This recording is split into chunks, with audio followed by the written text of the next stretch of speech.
Good morning everyone, আমি সোমনাথ পান্ডে এবং future গাইডার চ্যানেলে আপনাদের সকলকে স্বাগত জানাই। আজকে আমরা মূলত কথা বলবো যারা এমবিবিএস নিয়ে এই বছর অ্যাডমিশনের চিন্তা ভাবনা করছো বাট স্কোর তাদের আসছে না, তাদের ক্ষেত্রে আর কি কি অপশন রয়েছে এইবারে অ্যাডমিশন নেওয়ার এবং অ্যাডমিশন নিয়ে আপনাদের কেরিয়ার সুনিশ্চিত করার। দেখুন, সবার প্রথমে যদি দেখি এমবিবিএস এর অল্টারনেটিভ হিসেবে এখানে অনেকগুলো কোর্স উঠে আসে, যেমন আপনার বিএইচএমএস, বিএএমএস, বিইউএমএস, বিডিএস। তবে যদি দেখা যায় প্রিভিয়াস 10 বছরে এই সমস্ত কোর্সের অতটা কিন্তু ডিমান্ড বর্তমানে এখনো পর্যন্ত ভারতবর্ষে নেই। আপনি নর্মাল সেন্সে যদি দেখেন যে এমবিবিএস এর অপোনেন্ট হিসাবে এখন সবাই ইঞ্জিনিয়ারিং কে কিন্তু বেছে নিচ্ছে, তার পাশাপাশি আরো অনেক হিডেন কোর্স রয়েছে, যেমন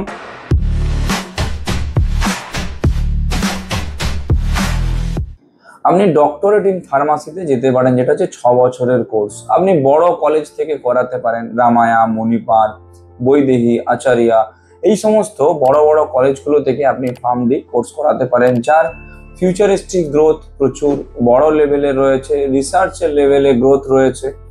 শুধু তাই নয়, এখান থেকে বেরিয়ে যদি চাকরি বাকরির স্কোপ দেখেন, বিভিন্ন প্রাইভেট সেক্টরে আপনি এইচআরএম পোস্টে রিক্রুটমেন্টের জন্য অ্যাপ্লাই করতে পারেন।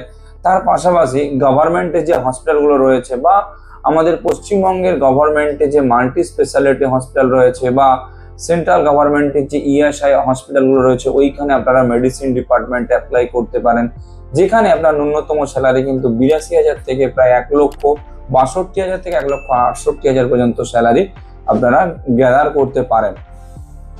আরো যেমন কোর্স যদি বলি, যেমন রয়েছে ধরুন বায়োটেকনোলজি ইন্টিগ্রেটেড কোর্স। বায়োটেকনোলজির ইন্টিগ্রেটেড কোর্স এটা 5 বছরের কোর্স রয়েছে, বিএসসি প্লাস এমএসসি অর্থাৎ ইউজি প্লাস পিজি দুটো মিলিয়ে, আন্ডার গ্রাজুয়েট এবং পোস্ট গ্রাজুয়েট দুটো মিলিয়ে বিভিন্ন বড় বড় কলেজ থেকে আপনি বায়োটেকনোলজি করাতে পারেন। এই বায়োটেকনোলজি করালে আপনার ধরে রাখুন প্লেসমেন্টের দিক থেকে যদি বলি, বিভিন্ন বড় বড় কলেজে বিভিন্ন জায়গায় প্লেসমেন্ট রয়েছে। ভিআইটির ক্ষেত্রে ইটালিতে প্লেসমেন্ট রয়েছে, রামায়ার ক্ষেত্রে বা মণিপালের ক্ষেত্রে রয়েছে ইউএসএ তে প্লেসমেন্ট, কিটের ক্ষেত্রে রয়েছে অস্ট্রেলিয়াতে প্লেসমেন্ট। তো এই যে প্লেসমেন্টের গুলো বলছি, এতে আপনারা প্লেসমেন্ট নিয়ে 3,22,000 থেকে 3,07,000 টাকা পর্যন্ত পার মান্থ আপনারা স্যালারি গ্যাদার করতে পারেন।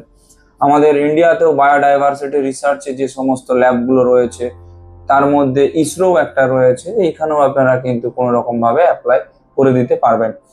তো এই সমস্ত স্কোপ গুলো রয়েছে বায়োটেকনোলজি ইন্টিগ্রেটেড নিয়ে পড়লে। যদি দেখি পড়াশোনা করার খরচ কত, এমবিবিএস যে কোটি টাকা খরচ হয় পড়তে, এই সমস্ত কোর্স করতে ধরে রাখুন আপনার টোটাল থাকা, খাওয়া দাওয়া, পড়াশোনা সব মিলিয়ে পার ইয়ার ন্যূনতম নেই করে গেলেও আপনার 3,70,000 থেকে 3,80,000 টাকা করে খরচ হবে। অর্থাৎ 5 থেকে 6 বছরে যদি দেখি যদি কোর্সের ডিউরেশন, তো সেই ক্ষেত্রে 20 থেকে 22 লাখ টাকার মধ্যে আপনার টিউশন ফিস কমপ্লিট হয়ে যাবে।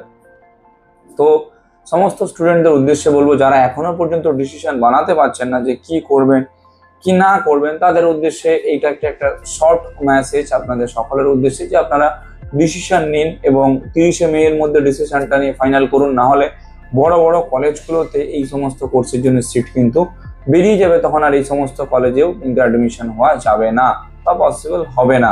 কারণ মণিপালে ইতিমধ্যেই ডক্টরেট ইন ফার্মাসি সিট শেষ হয়ে গেছে, আপনার ডক্টরেট ইন ফার্মাসি এখন এমএস রামায়াতে রয়েছে 3টে। তো সমস্ত স্টুডেন্টদের উদ্দেশ্যে বলবো, যারা এই বছর চাইছেন অ্যাডমিশন নিতে, তারা অতি সত্বর আপনারা অ্যাডমিশন নিয়ে আপনাদের কেরিয়ারটা সুনিশ্চিত করার লক্ষ্যে এগিয়ে চলুন। ভিডিওটা কেমন লাগলো জানাবেন, যদি একটু ইনফরমেটিভ বলে মনে হয় তাহলে সকলের সঙ্গে শেয়ার করে দেবেন। Thank you.